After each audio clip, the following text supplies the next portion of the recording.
할렐루야. 여러분들을 다 축복합니다. 좋은 일이 많으셨으면 좋겠어요. 자, 우리 옆에 분들 밝게 웃어가면서 하여튼 등짝을 후려 패가면서 은혜 많이 받으시라고 그러세요. 시작.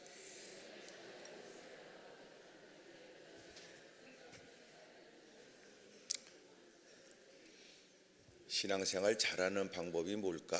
그랬더니 생각해 보니까 하나님을 잘 아는 거, 하나님을 잘 아는 거. 또 하나는 마귀를 잘 아는 거. 그래야 되겠더라고요. 그러니까 하나님을 잘 안다는 건 하나님을 바르게 잘 섬기기 위해서 그렇고, 마귀를 잘 안다, 이것은 마귀에게 속지 않기 위해서 그러는 거예요. 그러니까 극명하게 어둠의 세력이 그 모든 일에 아주 하나님의 거룩한 일에 개입을 안 한다, 이게 아니고, 어둠의 세력이 하나님의 거룩한 일에 다양한 방법으로 개혁해서, 그리고 마치 하나님의 일인 것처럼, 하나님이 기뻐하시는 것처럼, 하나님이 원하시는 것처럼 포장을 해서 우리로 하여금 나름대로 하나님을 섬기려고 했으나 결국은 하나님이 기뻐하는 일은 아니었고, 공동체에 해를 끼치게 되고 자기 또한 수고만 있지만 허탈한 결과만 있도록 만드는 거예요. 어떤 분이 기도원에 올라왔는데 조그만 화분, 한 2, 3천 원짜리 요 조그만 화분을 한 6개 정도를 갖고 올라왔다 그래요. 사무실에 가서 보니까 그게 있더라고요. 이게 뭐냐고 그러니까 누가 갖고 왔다고 그러는데 그걸 또 무겁게 그렇게 들고 왔다고 그래요. 그래서 아유 고맙지 않아요? 그래서 아유 생각해 보니까 저렇게 강단에 놓을 것은 아니고 뭐 어느 곳에 화장실이나 어느 곳곳에라도 하나씩 갖다 놔야 될 것 같으나, 갖고 온 사람의 입장에서는 그래도 강대상이라도 어디다 이렇게 놔줬으면 좋겠다, 이런 게 좀 느껴져서, 그러면 그렇게 갖고 온 분의 정성을 생각해서 강대상이라도 좀 올려놔줘라 그랬더니 우리 전도사님, 목사님 잘 모르시지만 저거는 사실은 절에서 많이 쓰는 꽃이에요 그래요. 그래서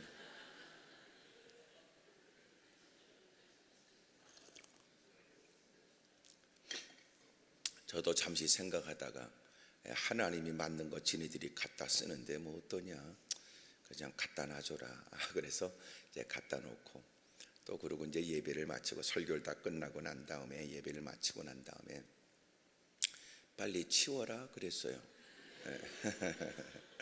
왜냐하면 그분이 갖고 온 그 마음 헤아려서 앞에 놔주면, 그래 땀을 흘리면서 그렇게 갖고 온 나름대로, 그래도 내가 이렇게 갖고 왔는데 그래도 강단에 그렇게 내가 갖다 놓은 꽃이 있네, 이렇게 좀 바라보면 졸던 사람이라도 그날만큼 졸고 싶지 않은 마음도 들 텐데, 근데 이제 나는 그분의 마음을 이해하고 이제 그렇게 하라고 했어요. 근데 혹시나 전도사님이 나한테 건넨 얘기처럼 저거는 절에서 많이 쓰는 꽃이에요. 그래서 누가 볼 때는 아니요, 기도원에 갖다 놓을 게 없어 저런 걸 갖다 놨나, 그럴까봐 물어라도 보면 해명이라도 하고 설명이라도 할 텐데, 또 이런 말도 안 하고 집에 가면서 입이 대벌로 삐져나와서 뭔 놈의 기도원이 이상하더라고 또 이 기쁜 소식을 온 세상 전할까봐 안 되겠다 싶어서, 혹시나 누군가에게 오해가 되는 일이 없도록, 오해가 되는, 제가 우리 교육자들한테도 그래서 언제나 너희들은 겸손하게 살아야 돼. 그러나 겸손하게 사는 걸로 끝나면 안 돼. 겸손하게 보여줘야지. 그랬어요. 나만 겸손하면 되지요? 그러면 안 되고 너도 겸손해야 되고, 겸손한 것이 사람들에게도 보여지도록 해야 돼. 그래서 이거요, 신앙생활에 대단히 중요해요. 나는 성격이 그래요. 그걸 해명하기까지는 많은 사람과의 만남, 시간, 적지 않은 교제의 시간이 필요하지만, 누군가에게 우리는 짧은 만남을 통하여 신앙생활이 그들에게 어떻게 전달되는 건 의외로 짧은 시간이에요. 그래서 우리는 겸손도 해야 되지만 우리는 겸손하게 보여줘야 돼요. 거룩해야 돼요. 하지만 거룩하게도 보여줘야 돼요. 저 혼자 괜찮으면 괜찮지요? 아니야. 그러면 안 돼. 그래서 우리가 나름이라는 말, 나름대로 생각하고 궁리하고 나름대로 따져보고, 그래서 나름이라는 말은 여러분 우리에게 상당히 설득력 있는 일이에요. 하지만 나름은 다름이에요. 네가 나름대로 하는 것하고 바르다는 발음하고는 다른 말이에요. 근데 우리는 바르게 살아야 되는데 나름대로 살아요. 하나님의 말씀하신 바에 나름대로 이해를 하고, 나름대로 이만큼 노력하고, 나름대로 애를 쓰고, 나름대로 힘쓰면 된다고 생각하는데, 알고 보니까 나름은 바른 게 아니었던 거예요. 다급하다는 것이 나름의 이유였어요. 어렵다는 것이 나름의 이유였죠. 하지만 그럼에도 불구하고 바르게 살아야 돼요. 우사는 하나님의 법궤를 어깨고 메고 먹개에 메고 옮겨 써야지요. 새술에 옮기는 것도 잘못됐어요. 낙원의 타작마당에서 법궤가 여러분 소가 움직이면서 쏟아질 것 같았어요. 급한 마음으로 보고만 있을 수 없으니 손을 댔지요. 하나님이 쳐서 죽여버렸다고요. 성경에 하나님이 쳐서 하나님과 충돌한 그를 죽여버렸다고요. 그러면 이제 우리가 생각해봐요. 그럼 법궤가 저렇게 쏟아질 지경이 되는데 우리는 어떡할까? 생각해보세요. 법궤가 저렇게 쏟아질 지경인데 우리는 어떻게 했을까? 가만 놔도 안 되겠다 싶어 손을 댄 일이 나름으로는 그 형편, 그 처지, 그 여건, 그 상황에는 이해가 되잖아요. 그럼에도 불구하고 손대면 죽는다고 그랬거든요.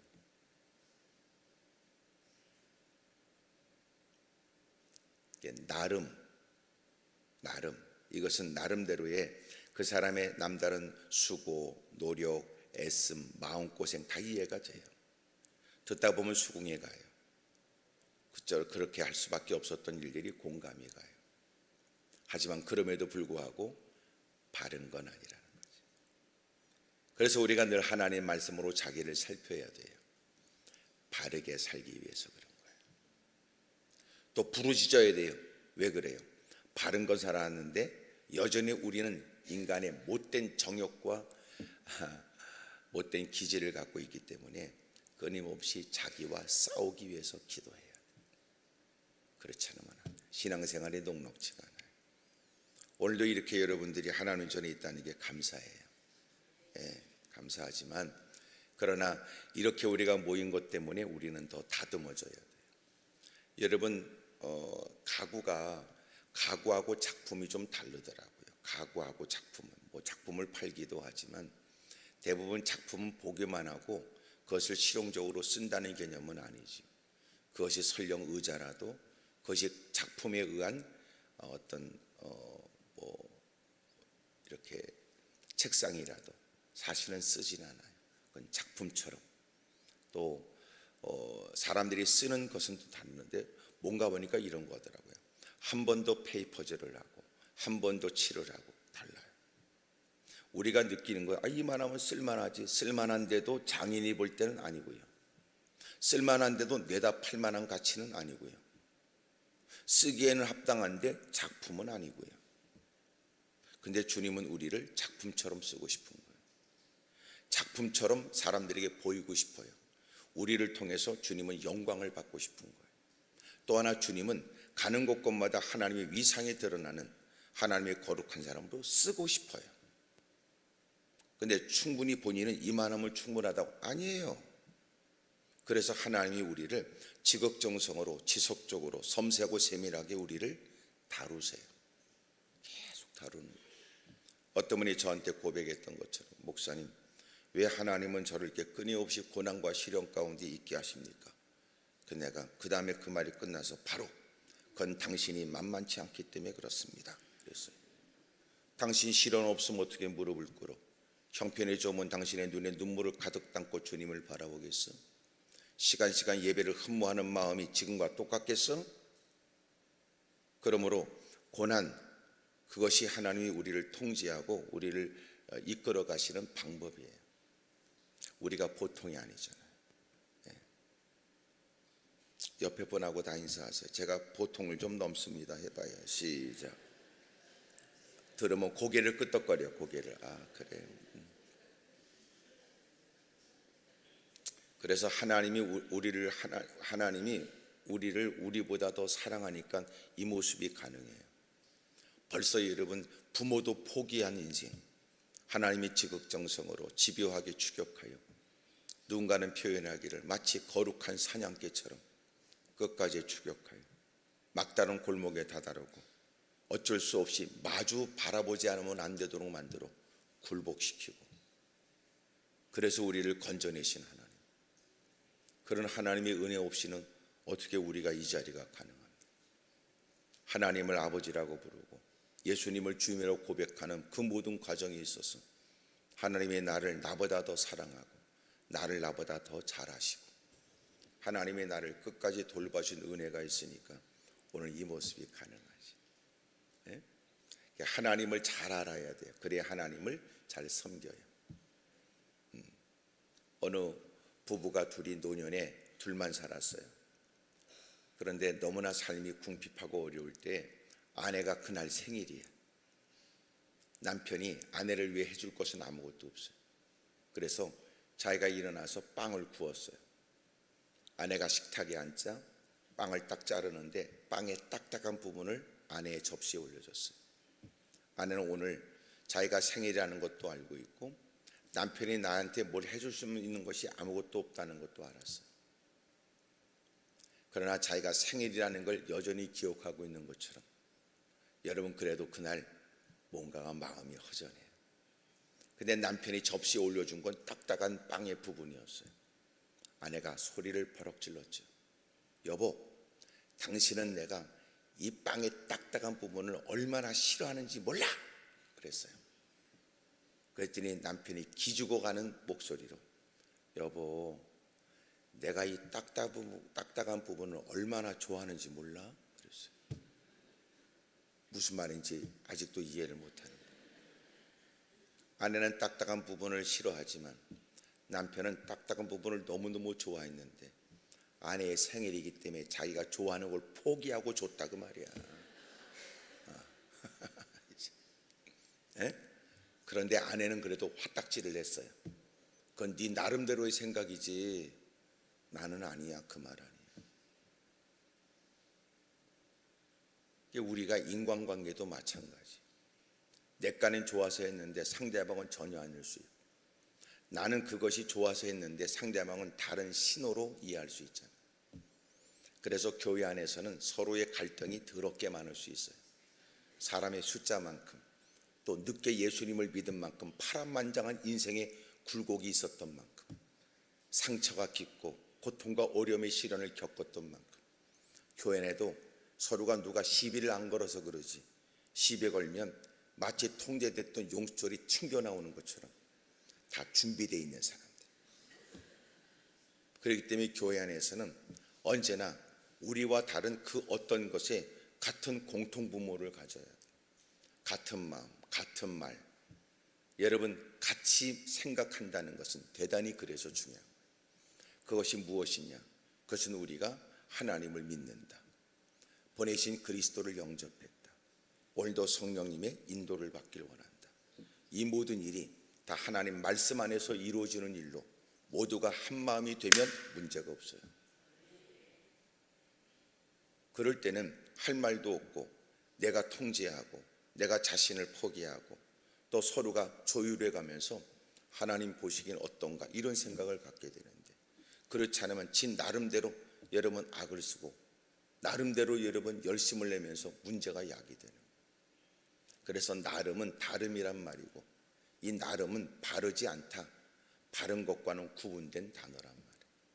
그래서 언제나 우리는 하나님의 말씀이 절대 기준이 되어야 되죠. 하나님이 뭐라고 하시느냐, 여기에 마음을 둬야 되죠. 하여튼 집에 가서라도 꼭 아멘을 꼭 하세요. 왜냐하면 꼭 집에 가야 생각나는 경우도 있고 또 말을 듣다 보니까 지 심기를 불편하게 해서 어금니 깨물고 있는지 모르지만, 어금니 깨무는 건 뭐냐, 남자들 사이에서는 아구창 맞을 때 어금니 깨물고 있는 거야. 꼭 의도 터지려고 준비하는 사람처럼 그러지 말고 알아들으면 빨리 고개를 끄덕거려야 목에 걸려있는 게 속으로 쑥 넘어가요. 하나님을 잘 알아야 돼요. 그래야 하나님을 잘 섬길 수 있어요. 이해가 되지요? 또 하나는 원수마귀를 잘 알아야 하나님을 잘 섬기려는 길에 자꾸만 인간적 나름으로 살려고 하는 우리의 기질을 알고 있는 원수마귀가 꼭 우리가 주님을 섬기면서 가는 그 길에 삐끼처럼 길거리에서 우리를 유혹한단 말이에요. 그럴 때 그런 일에 좌우되지 않고 그런 일을 유혹받지 않고 그리고 곧바로 갈 수 있어요. 예? 그것이 우리의 바른 신앙생활에 대단히 중요한 거거든요. 원수마귀를 알아야 돼요. 원수마귀는 지금도 존재해요. 원수마귀는 지금도 역사해요. 아멘을 하든지 안 하든지 관계가 없어요. 예. 원수마귀는 끊임없이 다양한 방법으로 우리를 넘어뜨리려고 사력을 다하고 믿는 자라도 넘어뜨리려고 몸부림치고, 여러분 성경에 세 가지를 두드러지게 얘기하는데 창세기 3장 1절에 보면 하나님이 만든 들짐승 중에 가장 간교한 게 뱀인데 어둠의 세력이 뱀을 통해서 여러분 하와를 도전해요. 제가 성경을 보면 놀라운 걸 알았어요. 하나님께서 아담에게 너는 선악과는 따먹으면 안 돼, 너는 죽는다 그랬거든요. 그런데 하와한테는 직접 그 말씀을 안 하셨고 아담을 통해서 마침내 하와는 그 사실을 알게 됐다고요. 뱀이 누구한테 도전하냐면 아담에게 하는 게 아니라 여러분 하와한테 도전을 했어요. 그리고 말도 안 되는 말로 말에 대화의 물꼬를 트고 결국은 말하기를 야 죽지 않아 죽지 않아 그래. 죽을까 같아 죽을 것 같아 죽을까 하노라 그랬어. 아니야 절대로 안 죽어. 언제나 이런 복음은 단호해야 돼요. 복음은 단호하고 확실해야 돼요. 죄는 죽어 이 얘기해 줘야 되는데 혹시나 죄를 지면 나쁜 일이 올지도 모르죠. 이 말하면 안 돼요. 죄는 죽어. 죄의 삭은 사망이야. 죄는 재밌지 않아. 죄는 죽어. 이 얘기를 해줘야 되는데 요새는 강단에서 이런 말하기가 쉽지 않아요. 왜냐하면 여러분도 보통 쌓아놓은 게 아니기 때문에 하여튼 지 기분 나쁘면 하여튼 노려보고 막 이러니까. 그러니까 여러분 저같이 심장이 떨리고 눈이 커서 겁이 많은 사람은 이 말하기가 쉽지 않죠.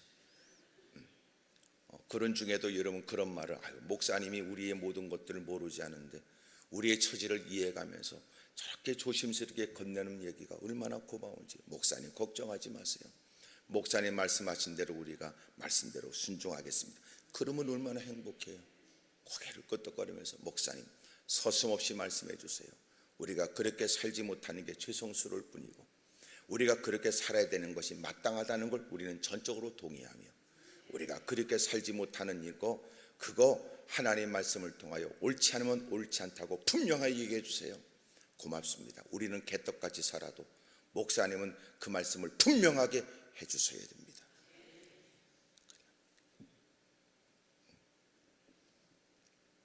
하여튼 안양 사람들은 그런 사람들이 많아요. 그래서 오죽하면 기도원이 안양에 있겠어요. 근데 물어봤어요. 어디서 이사 오냐니까 신림동 어디 쪽에서 이사 왔다고. 우리 신앙생활 잘 하십시다. 그래서 어둠의 세력이 여러분 뱀을 통해서 하와를 꼬드겨요. 절대로 안 주고 그리고 따먹잖아요. 아담도 같이 따먹어요. 여러분 어둠의 세력은 지금도 뱀처럼 도전해요. 특징이 뭐예요? 간교하다고 해요. 간교는 뭐예요? 논리적이에요. 현실적이에요. 그리고 누가 봐도 수긍이 될 만한 얘기예요. 한참 듣다 보면 나름의 논리를 가졌어요. 한참 듣다 보면 현실적으로 수긍이 돼요. 근데 아니에요. 이단들도 마찬가지. 이단들이 성경을 인용해요. 그러나 성경의 앞뒤 문맥과 관련 없어요. 필요한 단어를 자기들이 꿰어 맞춰요. 나름의 거기에는 논리가 존재하는 것 같으나 진리가 아니에요. 논리가 있지만 진리가 아니에요.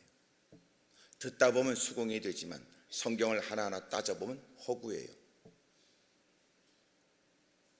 그래서 그것들은 물어보지 말라는 거예요.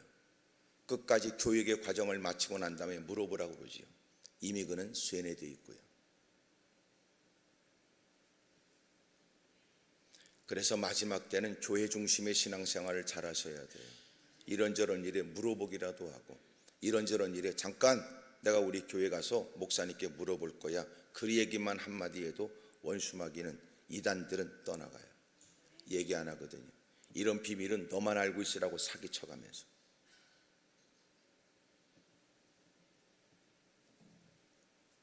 두 번째로 어둠의 세력은 어떻게 도전할까요? 원수마귀는 고린도후서 11장 14절에 보면 광명의 천사처럼 도전해요. 그러니까 원수마귀가 우리에게 속삭이기도 해요. 이런저런 얘기도 하지요. 그런데 어둠의 세력은 자기를 광명의 천사처럼 유혹을 해요. 이런 고린도후서의 이런 얘기를 들어보면 섬뜩하지 않아요? 우리가 날마다 말씀에 바르게 딱 서 있지 않으면 어둠의 세력이 마치 우리가 기도하는 중에 주님이 들려준 음성처럼 대단히 위험하잖아요. 대단히. 예? 지금도 원수마귀는 도전해요. 끊임없이 역사하죠. 그래서 원수마귀가 우리에게 분별력을 잃게 되면 마치 그것이 하나님이 우리에게 들려주셔서 우리에게 깨닫게 하신 것처럼 역사한다. 요한일서 4장 6절에 보면 우리는 하나님께 속하였으니 하나님을 아는 자는 우리의 말을 듣고 하나님께 속하지 아니한 자는 우리의 말을 듣지 아니하나니 진리의 영과 미혹의 영을 이로써 아느니라. 그러니까 하나님 말씀으로 복음으로 옳고 그름을 분별해야 되잖아요. 사람이 갖고 있는 그 사람의 명성, 사람이 많은 사람들에게 인정받는 그의 지지도 때문에 그 사람이 어떤 말을 해도 과감없이 다 들어도 된다. 이것이 어둠의 세력이 하는 장난질이에요. 언제나 분별력은 말씀으로 분별해야 되거든요. 어둠의 세력은 미혹의 영이 어둠의 세력이 끊임없이 우리를 미혹해요. 어떻게? 여러분 광명한 천사처럼. 예? 그래서 기도할 때 들려지는 건 다 주님이 들려주는 음성은 아니에요. 한 번은 기도원에 누가 왔어요. 저 울산에서 올라오셨대요. 남자분이에요. 나는요 남자분들이 예배 자리 있다는 걸 너무너무 나는 놀랍게 생각해요. 왜냐하면 여자들이 이렇게 기도원에 올라오고 또 예배를 드린다는 건 이해해요. 왜냐하면 여자들은 죄가 많거든요. 보통 많은 게 아니니까. 그래서 여자들이 이렇게 교회를 간다, 예배를 드린다, 나는 이해가 돼요. 근데 남자들이 어떻게 있냐고요. 왜냐하면 남자들은 지가 죄인인 줄 모르거든요. 그러니 그런 중에도 나도 역시 다를 바 없는 죄인이라고 같이 섞여서 죄 이름을 부른다는 게 얼마나 놀라운 일이냐. 그런데 그렇게 올라와서 금식도 하고 그리고 이제 드디어 집에 가기 전에 저를 꼭 만나서 무슨 얘기를 해야 된다고 그래서 같이 만나서 대화를 나누는데 한참 듣고 보니까 이상해요. 그래서 그 사람이 한 20-30분 얘기하는 걸 듣고 있다가 그 말이 끝나서 내가 그랬죠. 집사님은 더러운 귀신한테 쏟고 있어. 그랬어요. 네, 여러분처럼 이 표정으로 놀랬어요. 그러니까 내가 얘기했죠. 이유는 뭐냐? 당신의 말은 다 틀린 것은 아니야. 근데 다 맞지 않다는 데 문제 있어. 진리는 다 맞아야 진리지. 독극물은 아주 극소량으로도 사람을 죽여. 요새는 너무너무 여러분 그 독극물이 많아서요 만지기만 해도 피부를 통해서도 사람을 죽여요. 먹는 거 아닌데 어떠냐고요? 아니라니까. 당신이 지금 얘기하는 건 다 틀린 게 아니야. 문제는 다 맞지 않는다는 거지. 그것이 99%가 많아도 1%가 맞지 않으면 죽어. 어둠의 실이 그렇게 역사하지. 성경을 모르지 않는 사람에게 성경을 빙자하고 교회를 다 아는 척하면서 당신의 교회 생활의 이모저모를 얘기하니까 같은 편처럼 느끼게 하되 그러나 거기에 독소를 집어넣는 거. 마지막 때 그래서 해야 될 일이 뭐예요? 정신 차리고 신앙생활 해야 됩니다. 정신 바싹 차려. 얼마 전에 어떤 분이 저한테 왔어요. 집사님이래요. 어느 여자 목사를 만났어요. 근데 자기를 보면서 하는 얘기가 집사님은 죽을 팔자야. 소위 무당들처럼 죽을 팔자야. 근데 당신의 생명이 내 손 안에 있지. 3천만 원을 갖고 와 그랬어요. 근데 그 말에 겁을 탁 먹고선 저를 만났을 때 이미도 2,200만 원을 줬어요. 제가 딱 들으면서 그건 사기꾼이다. 그녀는 사기꾼이다. 그녀는 나쁜 년이에요. 사기꾼이야. 근데 놀랍지요. 총신도 했어요. 여러 가지 나름대로 가정도 했어요. 그것 갖고 인생을 모르겠더니.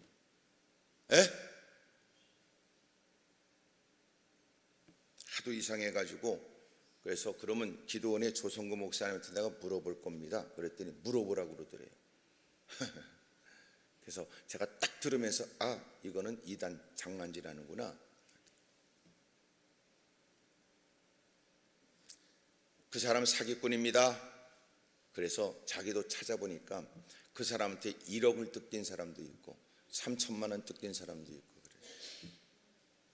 게다가 자기도 3천만 원을 주지 못하고 나머지는 자기가 어떤 상가가 하나 지금 매매가 이 직전인데 그거 팔리면 주겠다고 그랬대요. 내가 뭘 물어봤겠어요? 당신 교회가 어디야? 그러니까 교회를 안 다니고 있는 거예요 지금. 당신 교회부터 다녀. 그래야 당신이 누구한테 물어보고 또 누군가의 도움을 받지. 어둠의 세력은 그렇게 사람들이 같이 무리 속에 있어야 되는데 떨어진 잔들을 그렇게 삼키는 거야. 지금도 어둠의 세력은 역사해요. 정신 바싹 차리고 마지막 때 그래서 정신 차리고 깨어서 성령 안에 무시로 기도하죠. 무시로 많이 들었지요. 나훈아가 부르는 무시로.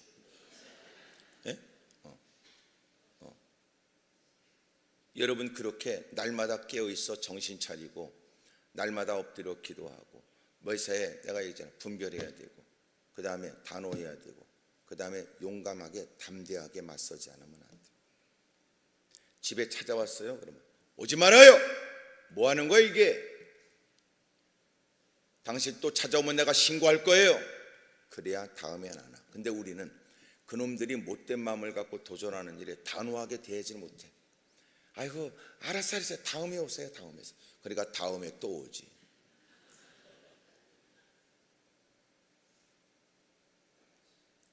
단호해야 돼요. 담대하게. 그러면 한 길 얻다 7길로 물러가요. 자, 원수마귀는 뱀처럼 도전해요. 두 번째는 어떻게 도전한다고 그랬어요? 광명의 천사처럼. 내가 그 울산에서 왔던 분한테 그랬어요. 집사님 얘기는 다 맞는 게 아니에요. 그랬더니 하는 얘기예요. 그 말 딱 듣고 처음에는 당신 귀신 장난이야 그거 원수마귀 쏟고 있어 그럴 땐 놀란 표정으로 날 쳐다보다가 내가 설명하기 시작하니까는 고개를 끄덕거렸어요. 무릎을 탁 쳤어요. 어쩐지 그래. 그러고 하는 얘기예요. 자기가 기도하면 하나님께서 사랑하는 아들아 그래가면서 얘기한다. 얼마나 고맙고 감사한지. 아멘. 근데 조금 이따 이상한 얘기 하더래. 이상한 얘기. 그래서 본인도 하나님도 이런 얘기 하시나? 그러면 또 금방 말이 바뀐대. 그런 세월을 보냈더라고. 제가 당신 말은 다 틀린 건 아니야. 문제는 진리는 다 맞아야 되지만 당신 말은 다 맞지 않는다는 데서 문제가 있지. 무릎을 치더니 어쩐지.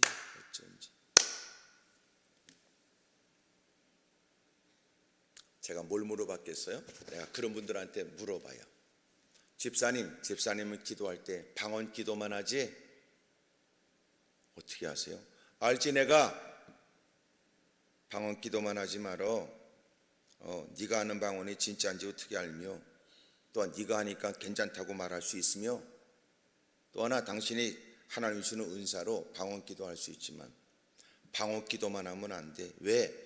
방언이라는 것도 하나님이 우리에게 주신 문자로 성경을 통해서 방언이라는 것도 배운 네가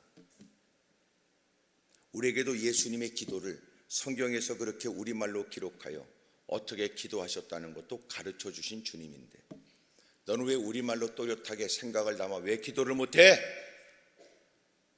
생각을 담아서 기도해. 막 질러대지 말고.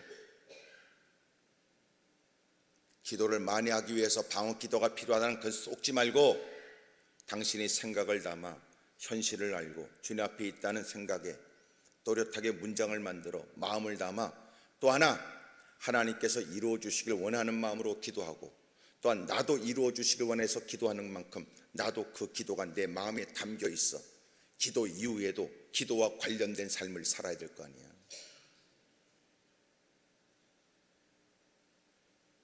놀라운 건 한국교회 기도가 대단히 잘못됐어요.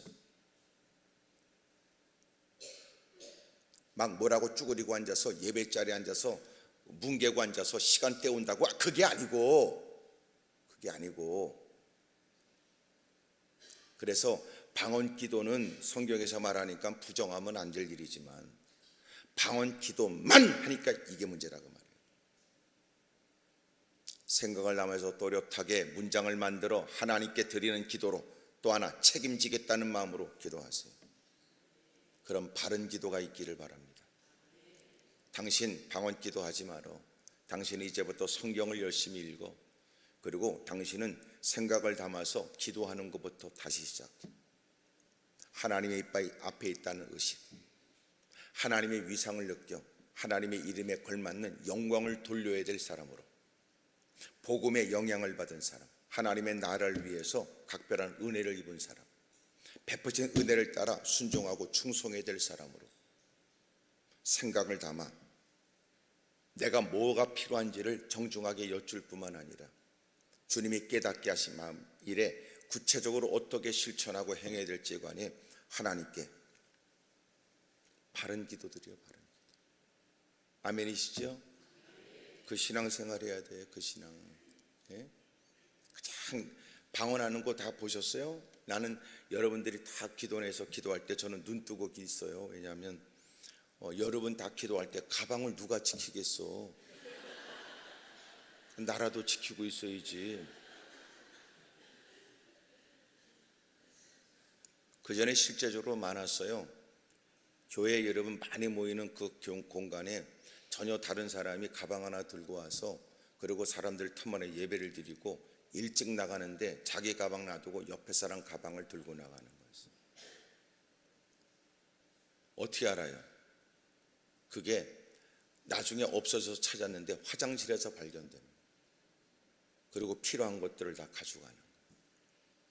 제가 그 전에 교회에 섬기는데 목사님이 안 나오셔서 그날 제가 이제 설교를 한다고 강단에 딱 섰는데 몇 안 되는 성도들 가운데 특별히 청년이 3명이 새벽에 들어오더라고요. 그래서 설교하면서도 조금 저 사람들 누굴까 이런 생각이 들었어요. 그래도 그때는 지금보다 약간 좀 영빨이 더 세지 않았겠어요? 누굴까? 그러면서 설교를 끝나고 기도하자고 그러고 기도하는 중에 눈을 떴지요. 3놈 중에 한 놈이 권사님 가방을 의자 하나를 넘어서서 키 큰 아이인데 해가지고 가방을 뒤지더라고요. 이럴 때는 기도를 길게 하면 안 되겠다 싶어서 기도를 그냥 허리를 끊고 끝내버렸죠. 그래서 그놈 그날 허탕쳤어요. 그때부터 나는 같이 기도할 때는 나는 눈 떠야 될 사명감을 가져야 되겠다 이 생각을 가졌어요.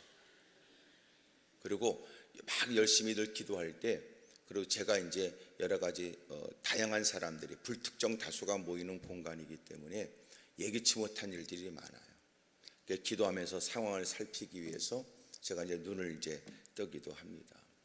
그래서 좀 조율하기 위해서, 분위기를 조율하기 위해서. 별 사람 많아요. 별 사람 많아요. 별 사람 많아요. 다 흉내낼 수 없을 만큼. 그 다음에 뭔 일이 없도록 내가 빨리 끝내야 될 것 같은. 그러니까 기도를 유난스럽게 하는 건 유난스럽게 해야 남다른 열심이냐 그런 건 아니에요. 하나님은 우리의 중심을 보시고 응답하니까. 목소리 때문에 주님이 응답하면 그 목소리 갖고 되겠어요? 마이크 붙들고 해야지. 그러니까 목소리 때문에 주님이 응답하는 게 아니에요. 그러나 주님은 그렇게 기도하지 않을 수 없는, 그렇게 여러분 소리를 높이지 않을 수 없는 중심을 보시고 응답하는 거죠. 가까이 있는 사람에게도 갑자기 소리를 질러 여러분 탄성을 자아낸다, 갑자기 소스라치게 놀란다, 그건 뭐예요? 옆에 사람이 듣지 못해서 그 소리를 내는 게 아니에요. 지금 자기의 처지, 마음 상태가 그 말 속에 표현되는 거죠. 우리가 소리 높이 기도하는 것도 소리를 높여야만 하나님이 내 기도를 비로소 듣고 이해하신다는 개념이 아니에요. 내가 그렇게 소리 높여 기도하는 그 기도를 하나님은 중심을 보시고 그토록 다급함과 그토록 주님의 은혜를 긴급하게 원하는 그 마음을 헤아려 주시는 거예요. 그러니까 신앙생활을 우리가 잘하고 있는가, 이렇게 또 부흥회를 통해서 점검하는 거예요. 종합검사를 받기 위해서 병원에 가는 것처럼 검사 다 받잖아요. 그렇게 해서 고구마 굽는 통 같은 데 들어가 가지고 또 나와서 또 다 찍고 그래서 자신의 상태를 살펴. 그래서 당신의 상태는 지금 이만하면 오늘 살기에는 문제가 없지만 앞으로도 건강하게 살려면 뭐를 조심해야 된다는 거 듣잖아. 부흥회가 그런 거거든. 나의 잘못된 것을 고쳐야 된다는 거, 또 나름대로의 더 건강을 위해서 개선해야 될 거, 앞으로 조심해야 될 거, 그거 배우는 거야. 그러면서 신앙은 더 건강하게 자라는 거지. 마침내 어둠의 세력은 처음에 뭐라고 그랬어요? 뱀처럼. 두 번째는 광명의 천사처럼. 세 번째는 뭐겠어요? 세 번째는 베드로후서 5장 8절에 우는 사자처럼 그랬어요. 우는 사자. 마지막 때가 될수록 어둠의 세력은 삼킬 자를 찾지요. 자기가 삼켜야 될 자를. 그래서 우는 사자처럼 두루다니며 삼킬 자를 찾는다 그랬어요. 여러분, 간교함, 광명한 천사. 그러나 자기 뜻대로 안 되면 어떻게 해요? 우는 사자처럼 맹렬하게. 사자가 짐승을 잡는 거 보셨어요? 낮은 포복으로. 그러나 눈구녕은 그 먹이를 향하고 몸을 최대한 낮춰. 그리고 그 큰 등치가 몸을 여러 웅크리고 있다가 기회를 보면 또 조심스럽게 발을 옮겨요. 팍 뛰어오르잖아. 모여있던 짐승들이 흩어지기 시작하면 벌써 떨어진 것을 쫓아가서 추격해요. 그리고 마침내 달려들어서 목덜미를 물어. 그리고 제압을 했다 싶으면 비로소 여러분 헉헉거리며 숨을 돌이키고 숨을 몰아쉬고, 그 다음에 여러분 배부터 떠먹더라니까. 배부터 연약하잖아. 창자가 맛있다니. 그렇게 해서 자기의 허기진 배를 채운다고요. 어둠의 세력이 우는 사자처럼 마지막 때가 되면 더더욱 기성을 부리고. 마지막 때의 모습이 어떤데요? 계시록 13장 13절. 하늘에서 불도 떨어뜨린다. 원수마귀가.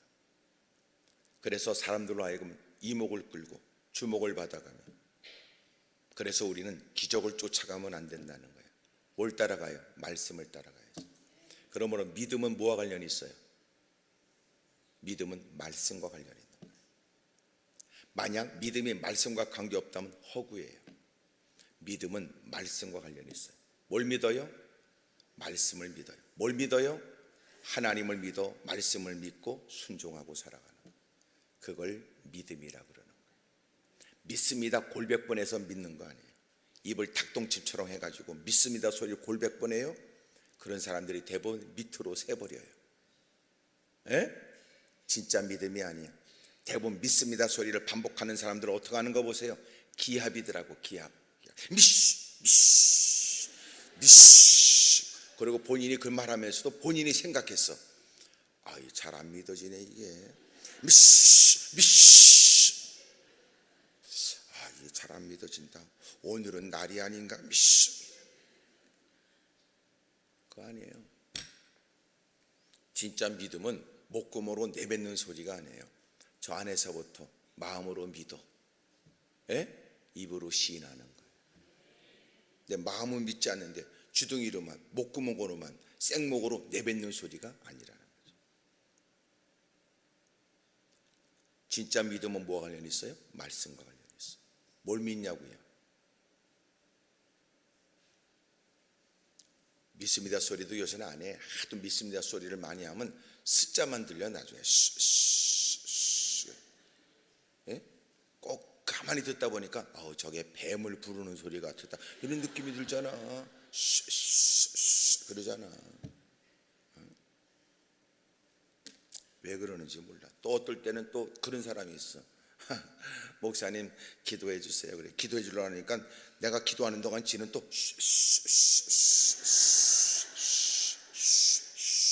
그러더라고. 화장실 가고 싶어. 나는 화장실. 왜 그 짓거리에? 기본이 안 돼 있잖아. 기본이 안 돼 있잖아. 참. 하여튼 여기에는 신림동에는 없지만 어쨌든 안양엔 더럽게 많아요. 어디서 이사 왔다 그래? 아니 이제 살았어요. 난 이제 살았어요. 우리 신앙생활 잘해야 됩니다. 그냥 막 하는 게 아니고. 그래서 언제나 물어봐야 돼. 교회 다닌다 안 다닌다 이게 중요한 게 아니고요. 교회를 다닌다는 것은 그 다닌다고 대답하면 그 다음 스텝의 얘기를 하기 위해서 그래요. 그러면 교회는 다녀? 그런데 너는 예수님은 믿어? 이러는 거예요. 교회 다니는 거하고 예수님 믿는 건 달라요. 교회 다니는 사람, 교회에 적을 둔 사람을 뭐라고 그래요? 교인이라고 그러는 거예요. 그 사람은 교회와 관련이 있어요. 근데 구원은 누구한테 있어요? 예수님을 믿는 사람한테만 주어져요. 그러니까 예수님을 믿는 거냐, 교회를 다니는 거냐. 교회를 오랫동안 다녔다. 그래서 그는 밥심으로 살기로 했다. 주일날 교회 가면 밥만 두 그릇만 퍼먹고 간다.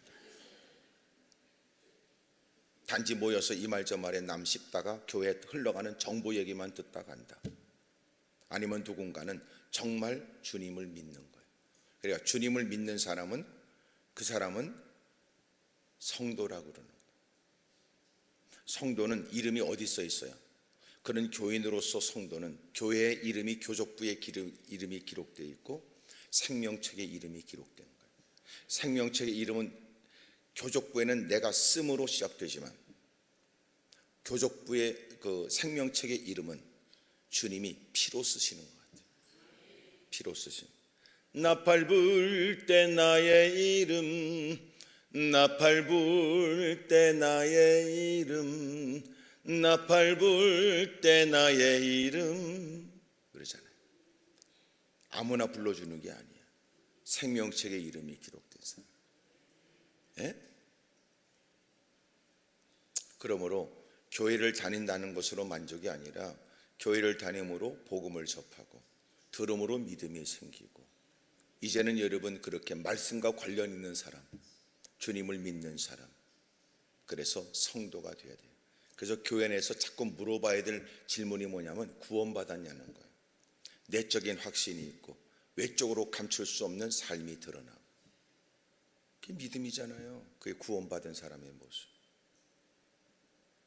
그래서 교회 안에 물어봐야 돼요. 구원받았냐. 근데 우리는 묻지를 못해. 왜 그래요? 저 사람이 장로, 권사, 집사인데 내가 이렇게 물어보는 것은 예의가 아닐까? 그걸 이단들이 이용하는 거예요. 언제나 우리는 모여서 그것처럼 반가운 소식이 어디 있어요? 예수님을 믿으세요? 구원받았어요? 그럼요. 예수님은 저의 구세주입니다. 할렐루야. 예? 구원받으셨어요? 구원받으셨어요? 그럼요. 예수님은 나의 구세주입니다. 제가 우리 신학생들하고 우리가 미션 리서치를 가면 제가 아이들을 만나고 성도를 만나면 제가 늘 반복하라고 한 게 있어요. My Savior Jesus, My Savior Jesus. 계속 우리가 잠깐 머무는 동안 우리가 그들에게 해줄 수 있는 거 없다. 당장 한 끼 뭔가를 먹일 수는 있다. 그들에게 당장 필요한 것을 줄 수 있다. 아이들에게 뭔가 필요한 것도 줄지 모르지. 하지만 우리는 그것 때문에 온 게 아니다. 오직 예수님 때문에 왔으니 그들에게 다른 건 몰라도 그냥 되풀이하고 또 반복하여 그렇게 또 생각나지도록 My Savior Jesus, Jesus My Savior. 그래서 우리가 막 계속 구호하게 하고 막 그래요. 그리고 우리가 떠나올 때쯤 창문을 열고 우리가 외쳐요. My Savior! 그러면 아이들이 Jesus! Jesus! 그러면 My Savior! 그래. 우리가 잠깐 보는 건 너희들은 우리는 잊어버릴 것이다. 그러나 너희들은 잊지 말거라. 예수님이 나의 구세주심. 기억하거라. 구세주는 오직 예수님밖에 없다는.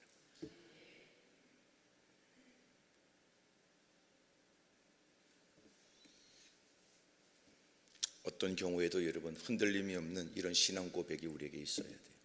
그래서 누가 묻기 전에 우리가 먼저 묻고 점검하자. 장로든 목사든 누구도 마찬가지. 구원받았습니까? 예수님은 나의 구세주입니다. 두 번째 또 뭘 질문해야 될 것 같아요? 예?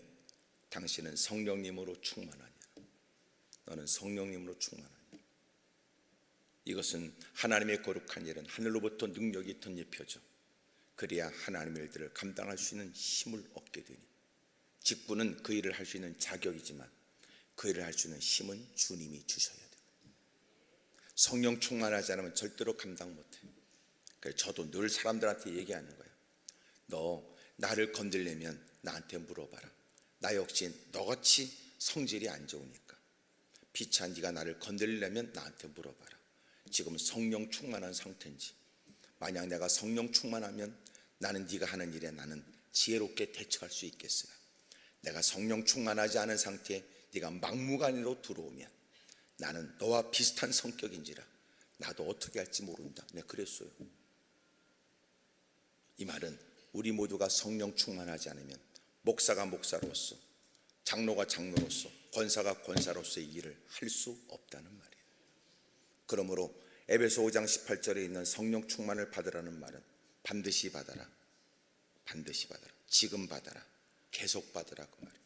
그러므로 성령 충만한 상태가 유지되도록 하라고 말이에요. 성령 충만한 상태가 유지되도록. 자, 우리가 하나님을 잘 알아야 하나님을 바르게 섬겨요. 원수마귀를 잘 알아야 속지 않아요. 오늘 여러분 성경에 그 얘기예요. 나만 장군은 아람 나라 군대 장관이에요. 근데 그는 하나님께서 그가 알지 못할 때 1절에 이미도 하나님이 그에게 은혜를 먼저 베풀어 줬죠. 나라에 공을 세우기 했어요. 그는 나름대로 치열하게 싸움터에 나가서 목숨 걸고 싸워, 그리고 나라에 공을 세워 왕의 총애를 받고 나라에서는 대단히 영웅시 대접을 받고 그만큼이나 멋진 옷을 입었고 그만큼 위상만큼이나 누리는 것도 남달랐지. 문제는 뭐가 문제예요? 그에게는 전혀 생각지 못했던 문둥병, 나병, 한센병이 걸리게 된 거예요. 여러분, 이 질병은 많은 사람들에게, 의원들에게 보였으나 그들의 처방을 쫓아 행한 일은 오히려 실망이었고, 여러분 이렇게 저렇게 먹은 백약이 무효가 되었고, 나름대로 애쓰고 힘쓴 일에는 결과가 없었어요. 그렇게 고민하고 그 집안에는 여러분 그렇게 대화가 멈췄고 웃음소리가 사라진 어느 날, 오래전에 이스라엘과 전장에서 이겨 끌고 왔던 한 어린 소녀 하나가 자기 안에 몸종으로 있었는데 콩나물을 다듬다가 얘기했어. 저기 혹시나 우리 주인님이 할 수 있거든 이스라엘의 선자를 만나시면 그러면 저 질병도 해결받을 수 있을 텐데요. 그 얘기에 주인, 여주인은 듣다가 그 말을 듣고 한 손에 자꾸 움켜있던 콩나물을 확 던져버리고 남편한테 얘기했어.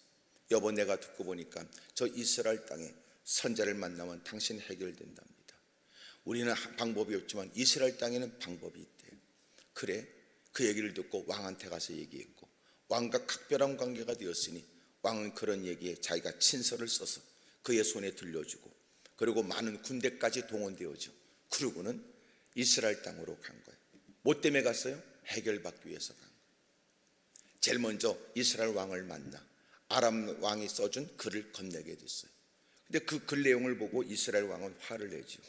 내가 어찌 하나님이 간데 이 질병은 하나님이 내린 저주의 질병 천형을 내가 어떻게 해결할 수 있다고 나한테 사람을 직접 보내 해결해달라고 완곡한 표현에, 정중한 표현에 글이었지만 여기에는 무슨 계략이 있을 거라고 의심이 될 만한 일이었어요. 옷을 찢고 분노하게 되죠. 그 얘기를 마침내 엘리사가 듣게 되었어요. 그리고 그 사람을 자기한테 보내달라고 그래. 드디어 엘리사한테 많은 군사를 끌고 드디어 엘리사의 집으로 다다르게 돼요. 문을 두드렸죠. 여기 아람 나라 군대 장관 나아만이 왔습니다. 그랬더니 엘리사가 안 나왔어. 그리고 엘리사가 또 다시 누군가를 보낸 사람이 대신 나온 거예요. 엘리사가 직접 나온 것도 아니고 엘리사가 보낸 사람이 나왔는데 마음이 불편해. 여러분, 그렇게 오랫동안 군 생활을 한 사람이 갖고 있는 그 모습은 몸에 각이 있다고. 그리고 군대 생활에 여러분 그런 의식이 또렷한데, 아니 말로 내가 이만큼 왔는데, 아니 뭐 그건 콧배기를 안 보이고 다른 사람을 보내서 자기한테 건네는 이 자체가 마음이 불편한 중에 해결의 방법이라고 제시한 것이 뭐냐면 요단강에 7번 들어갔다 나오면 해결된다는 얘기. 그것도 금줄을 쳐서 구분해 놓은 것도 아니고 그것 속에 몸을 7번만 잠그면 해결된대. 퐁당퐁당퐁당 하면 이태리 탈로 팍팍 문지르는 것도 아니고, 여름 물속에 들어갔다가 여름 무슨 뭐 한 30분 있다 기어 나오는 것도 아니고, 거기다 똥물에 들어갔다 나오는 것도 아니고, 아무리 봐도 자신이 지금까지 이 질병을 해결받기 위해서 애썼던 그 많은 세월에 해결되지 않아서 이렇게 궁여지처로 찾아온 자기에게 건넸던 그 얘기는 마치 자기가 느끼기에 자기를 거절한다는 것, 자기를 모욕 주기 위한 거라고 이해가 될 만한 것이었어요. 그가 여러분 성질을 부리고 말머리를 돌려 돌아가자, 아무리 봐도 이놈들이 나를 희롱하고 저 그렇게 요단강 흐르는 물속에 내가 들어가서 낫는다면, 야! 물의 깨끗한 정도를 따진다면 더 상류에 있는 우리나라에 강 2개가 있는 거기 가서 씻는 것이 낫겠지. 내가 여기서 씻냐? 그리고 A씨 쌍 그리고 확 돌아서서 저만치 그 자리를 벗어나서 흥분 속에 지나가고 있는 중에 그 옆에 있었던 여러분 종이 따라가면서 하는 얘기가, 여기까지 하는데 그냥 가면 안 됩니다. 왜냐하면 왕의 배웅을 받았고 그렇게 눈물을 흘리면서 배웅했던 아내가 지금도 기다리고 있는데, 아니 아무것도 해보지도 않고 그냥 돌아가서야 되겠습니까? 더 심한 거, 더 어려운 거, 똥물에 들어가라, 아니면 코끼리 몇 10만 번을 하고 들어가라, 이런 얘기도 아니고 그냥 물속에 퐁당퐁당 하면 해결된다는데 그걸 못합니까? 무더운 날씨에 물속에 들어갔다 나오는 것도 괜찮은 일, 여기까지 별짓을 다 해봐도 안 돼서 여기까지 왔는데 그냥 가면 됩니까? 이렇게까지는 얘기 안 했겠으나 종의 입장에서 잘 얘기를 했겠지. 여러분 끌어올랐던 분노, 잠시 여러분 그렇게 흥분 속에 있었던 그가 가면서 그가 건네는 얘기에 마음을 누그러뜨리고 그리고 요단강에 가서 퐁당퐁당 성경에는 온몸에 여러분 어린아이 살결처럼 피부가 좋아졌다, 깨끗하게 치료받은 거예요. 나는 이런 하나님의 은혜가 여러분들이 있길 바라요. 오늘 성경에 우리가 가르쳐주는 건 뭐예요? 하나님이 어떤 분인가를 가르쳐주는 거죠. 하나님은 어떤 분일까? 처음에 보세요. 1절에 다 같이 읽어요. 시작.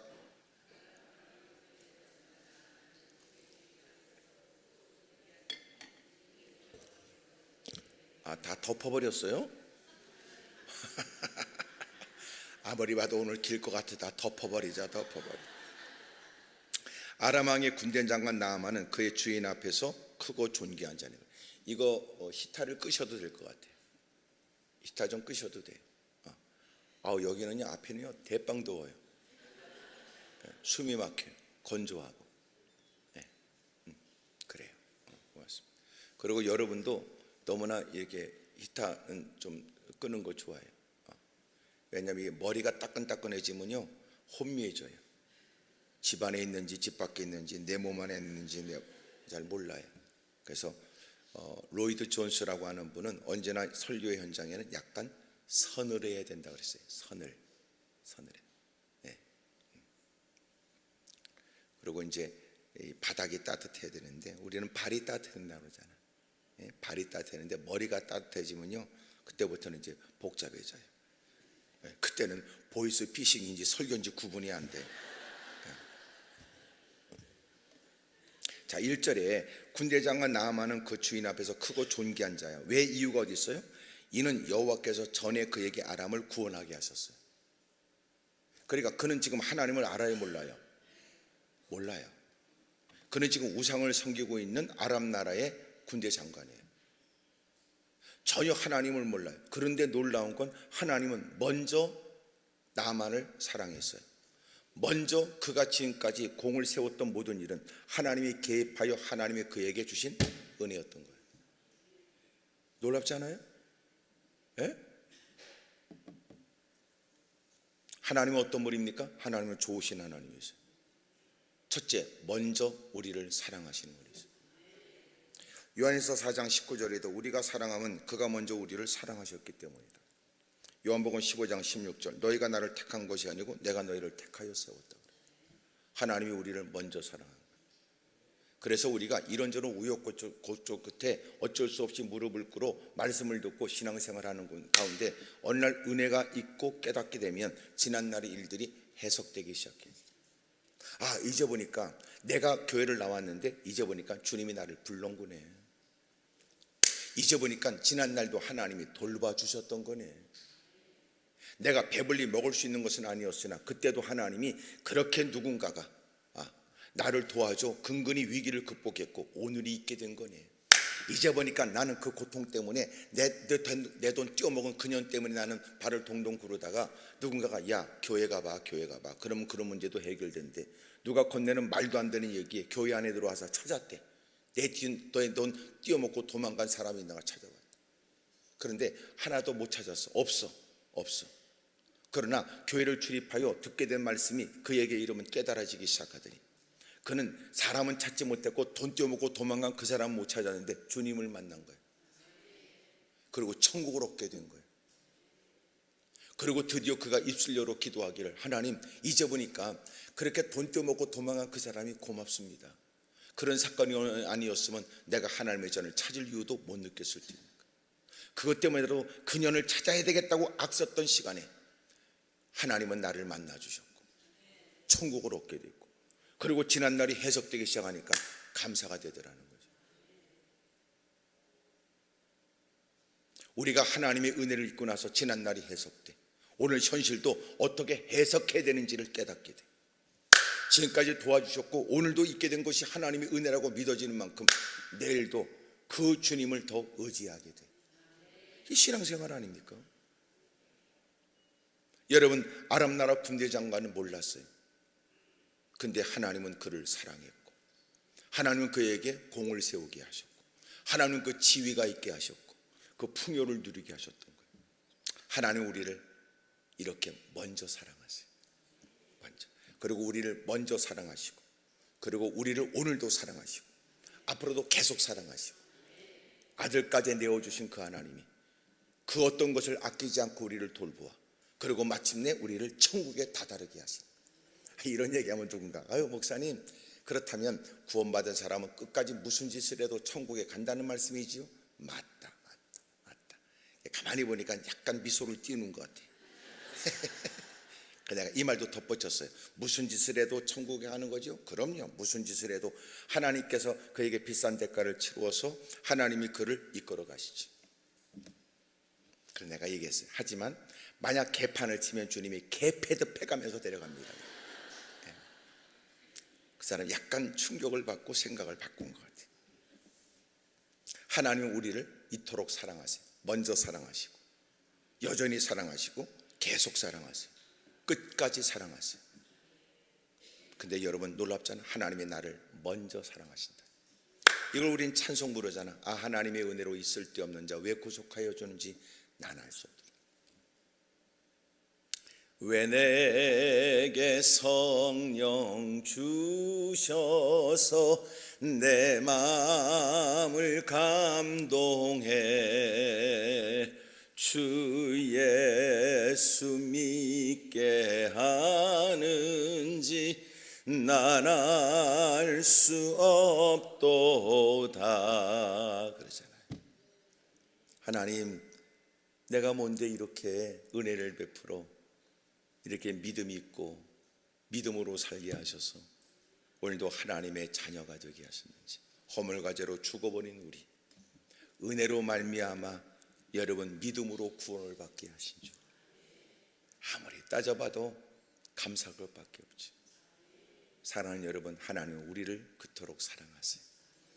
나를 먼저 내가 전혀 알지 못할 때도 여러분 이렇게 그가 하나님을 알기까지 적지 않은 세월이 지나가는 거예요. 시간이 지나가서 비로소 깨닫게 된 거. 나는 하나님을 알지 못할 때도 하나님은 나를 사랑하셨구나. 여러분도 대단한 분이에요. 하나님의 각별한 은혜 속에 오늘도 이 자리에 있으니까 말이죠. 옆에 분하고 다 인사하세요. 자랑스럽게. 하나님이 저를 사랑하세요. 시작. 한 번 더 하세요. 아유 잘 안 믿겨지시겠지만 하나님이 나를 그래도 사랑하세요. 시작.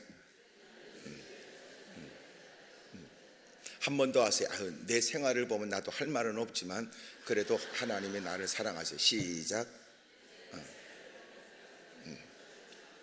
한 번 더 하세요. 내가 지금까지 어떻게 보였는지 모르지만 그래도 하나님은 나를 사랑하세요. 이런 얘기에 포기하지 마세요. 포기하지 마세요. 하나님은 그래도 우리를 사랑해요. 그걸 보면 감사할 일이 많잖아. 항상 기뻐하고 쉬지 않고 기도하고 범사에 감사한다는 건 뭐예요? 그거는 구원의 은혜에 기인한 거예요. 여러분, 구원의 은혜는 이 땅을 살아가는 다양한 어떤 일들이 날마다 벌어지지만 그럼에도 불구하고 다양한 어떤 일, 지금까지 겪은 것보다도 더 많은 고통과 어려움이 있다 할지라도 여전히 우리는 확신한다. 하나님은 그래도 나를 사랑하신다. 그것 때문에 우리는 여전히 감사하고 여전히 찬양하고 여전히 기뻐할 이유가 충만한 사람들이지. 두 번째로, 하나님은 우리를 먼저 사랑하셨어요. 하나님 좋으신 하나님이신데, 두 번째는 하나님이 그런 그에게 문둥병, 나병, 한센병이 걸리게 한 거예요.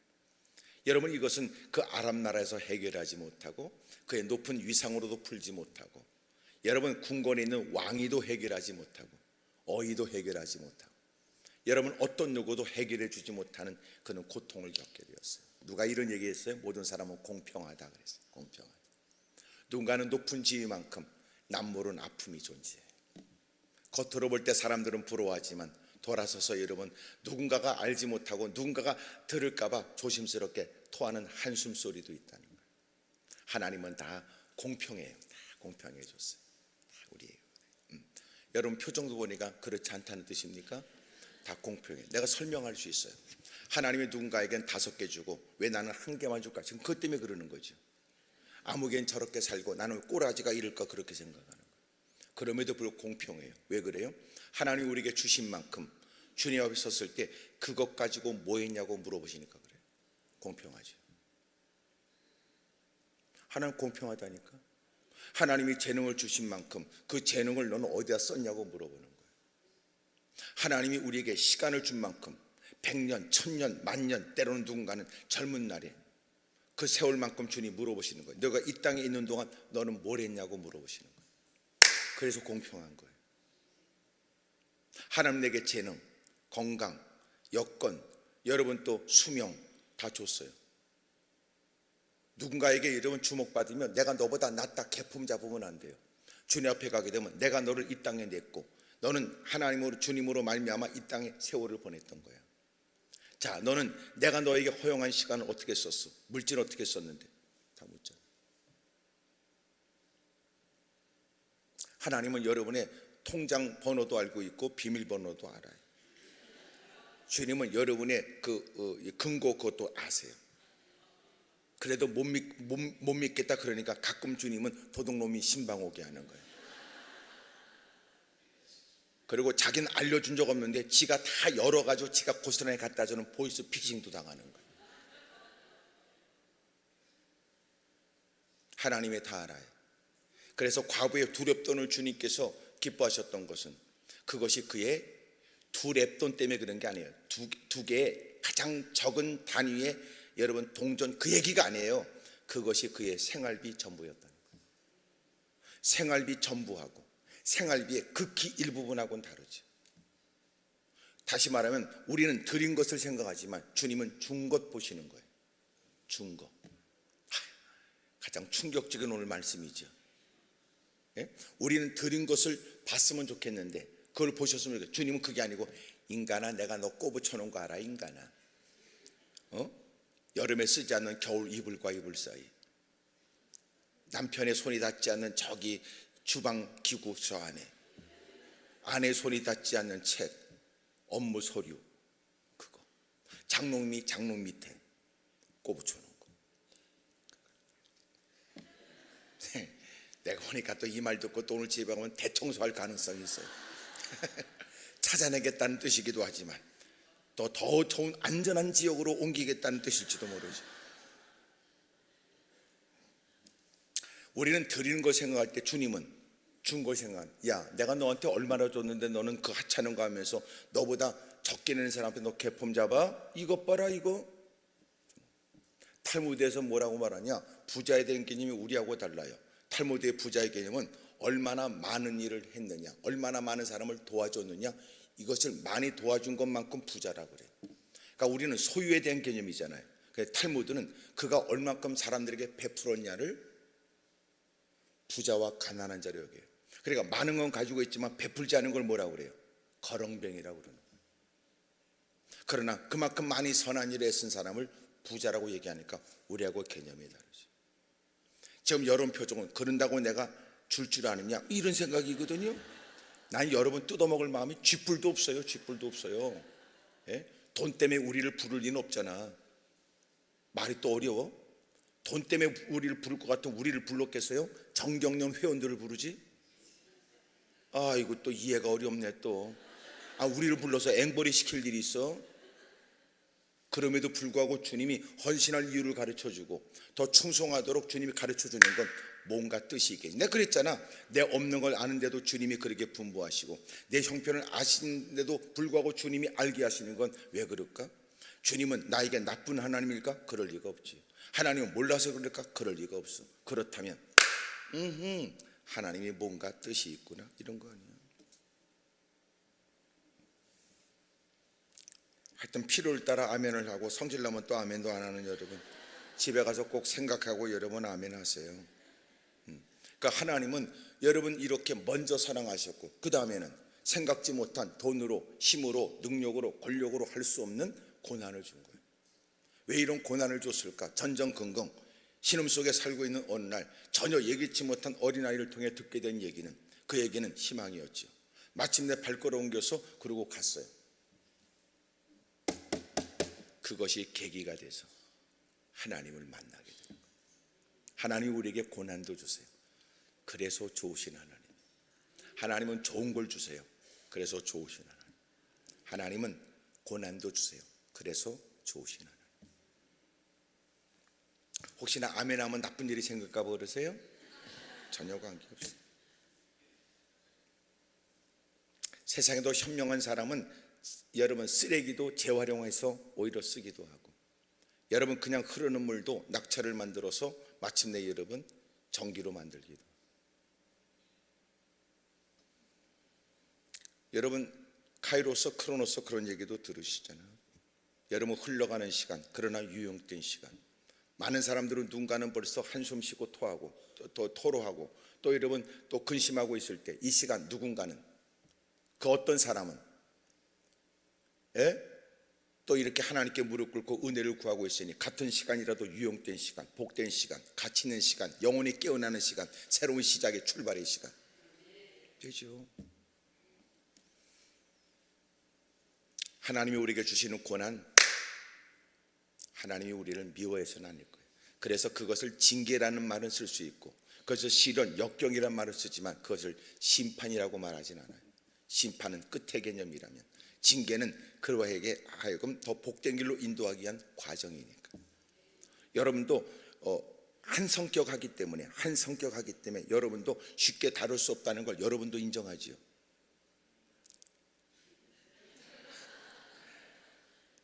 이런 얘기조차도 성질날 만큼 안 좋군요. 우리는 쉽게 다룰 수가 없어. 그래서 우리를 창조하신 하나님이 우리를 다루시는 거예요. 한때 그렇게 따뜻하셨던 분이 하나님은 때로는 엄하게 우리를 다루세요. 거친 손길로. 그러나 희한하지, 하나님이 우리를 다루시는 손길이 기가 막혀. 아픈데도 죽는 건 아니야. 끝 같은데 끝은 아니야. 그러면서 하나님은 우리의 들어온 쏘가지가 바꿔지게 하고, 생각이 교정되게 하고, 행동이 바꿔지게 하고, 그리고 오늘은 이렇게 지가 알아서 온 것처럼 착한 척하고 앉아있지만 사실은 배경에는 하나님이 깊숙이 개입한 하나님의 인도, 하나님의 손길이 있었던 거죠. 고난은 사실은 우리가 고난을 통하여 말씀을 알게 되고 시련을 통해서 우리는 주님을 깨닫게 돼요. 그래서 처음에 고난 때문에 불평했던, 볼멘소리했던 사람이 시간이 지나 그 안에도 감추어진 하나님의 따뜻한 손길 앞에 그는 찬양하고 감사하다. 하나님이 이토록 나를 포기하지 않았구나. 하나님이 이토록 나를 사랑하고 간섭하는구나. 봐라, 내 혈육이라도 등질 때, 내 부모라도 나를 외면할 때 그 하나님은 집요하게 나를 사랑하시는구나. 질러대는 소리에 반응 하나 없고, 밤은 깊어지고 짐승소리 들려지고 외로움이 견딜 수 없이 우리의 목숨을 옥죄고 있을 때, 그래도 하나님은 나를 사랑하시는, 다윗이 시편에도 고백하고 있는 것처럼 내 새끼 내 피부치라도 나를 죽이겠다고 달려들고 있을 때 하나님은 나를 버리지 않았으니 내가 궁궐을 떠나 도망다니는 처지에 잠자리가 척박하고 어려워도 그런 중에도 하나님이 내게 베푸신 하나님의 사랑은 너무 컸으니 사람들이 추수기에 그 많은 곡식을 거두는 기쁨보다 나는 더 기쁘다. 하나님의 그 사랑 때문에. 사랑하는 여러분, 하나님은 좋으신 분이세요.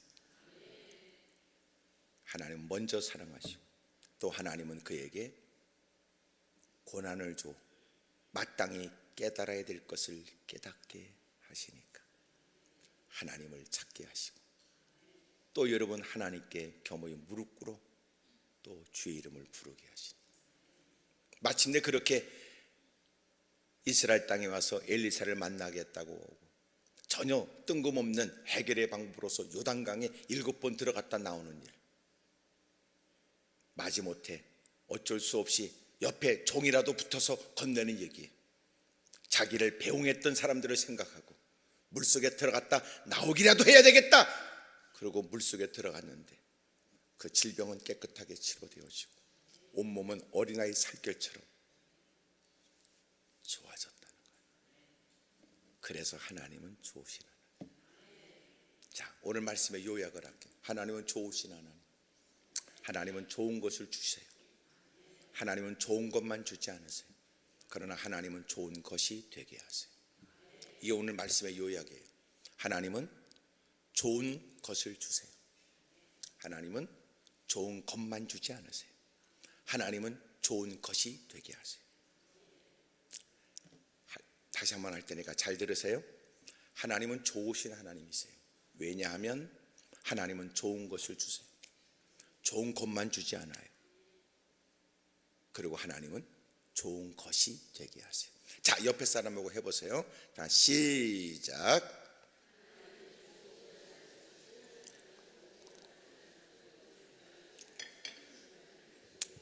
저기요, 내가 다시 할 테니까 이번에 잘 기억하세요. 내가 그래서 잘 들으라고 그랬잖아. 한 번 더 할 테니까 잘 들으세요. 하나님은 좋으신 하나님이세요. 아니, 내가 이제 할 테니까 잘 다시 들어보고. 하나님은 좋으신 하나님. 왜냐하면 하나님은 좋은 것을 주세요. 좋은 것만 주지 않으세요. 그리고 좋은 것이 되게 하시지요. 그래서 하나님은 좋으신 하나님이에요. 자, 다시 옆에 사람 시작.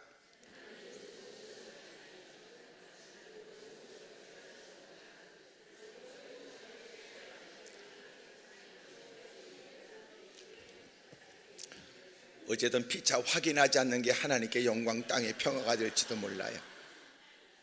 자, 이제 설명할게요. 간략하게. 하나님은 좋으신 하나님이세요. 첫 번째 뭐라고 그랬어요? 하나님은 좋은 것을 주세요. 좋은 것을. 에덴 동산에서부터 하나님은 우리에게 좋은 걸 주세요. 근데 문제는 뭐예요? 좋은 걸 줬더니 좋은 건 줄 몰라. 좋은 걸 줬는데 좋은 건 줄 몰라. 좋다 나쁘다는 상대적인 거잖아. 아니, 부드러운 거 줬더니 부드러운 게 감사할 줄 몰라. 그래서 더럽게 딱딱한 거 주는 거야. 딱딱한 걸 만나보니까 아우, 그게 더 좋았네 그러는 거 아니야. 그래서 하나님이 먼저 좋은 것을 주세요. 근데 사람이 좋은 것이 좋은 것을 모르지. 그래서 하나님은 좋은 것만 주지 않아요. 비로소 그걸 만나고 나니까 그때가 좋았어. 그게 은혜였네. 이제 보니까 그게 하나님의 각별한 사랑이었네. 그래. 비로소 인생의 후회의 마음으로 하나님께 용서를 구하고 은혜를 구해. 그랬더니 주님이 그 어지러지고 힘든 그 나쁜 환경, 힘든 상황도 이제는 그것이 오히려 그에게 복이 되도록 또 만들어줘. 궁극적으로는 천국 가는 거예요. 궁극적으로 그것이 그에게 교종되는 거예요. 그것이 마침내 이 땅에서도 더 하나님의 사람으로 면모가 갖추어지는 계기가 되게 하신 거죠. 아하, 하나님은 그래서 좋으신 하나님이라. 자, 그렇다면 하나님께 불평 원망은 합당하지 않지. 내가 생소한 일이고 어려운 일이지만 그 안에는 하나님의 깊은 뜻이 있어. 하나님은 좋으신 하나님. 하나님은 좋은 것을 주시고 좋은 것만 주지 않고 좋은 것이 되게. 예? 것만 것이 그거예요. 예? 하나님은 좋은 것만 주지 않고, 좋은 것을 주시되 좋은 것만 주지 않고 그것조차도 좋은 것이 되게 하세요. 우와! 하나님은 좋으신 하나님. 그래요, 하나님은 우리의 불평의 대상이 아니에요. 하나님께 감사하고 또 감사하고 또 찬양하고 또 찬양하고 또 감사하고, 그리고 우리는 꿈을 꿔요. 천국에서 영원히 하나님께 감사하고 영원히 찬양하는 그날을 우리는 기대하는 거예요. 그러므로 여러분의 입술에서부터 원망 불평이 제거되길 바라요. 하나님, 내 입술의 문을 지켜 나도 모르게 후회스러운 말을 하지 않도록 도와주십시오. 네. 설교 끝난 겁니다. 네. 표정도 보니까 안 믿겨지는 모양인데 정말 끝난 겁니다. 정말 끝났습니다.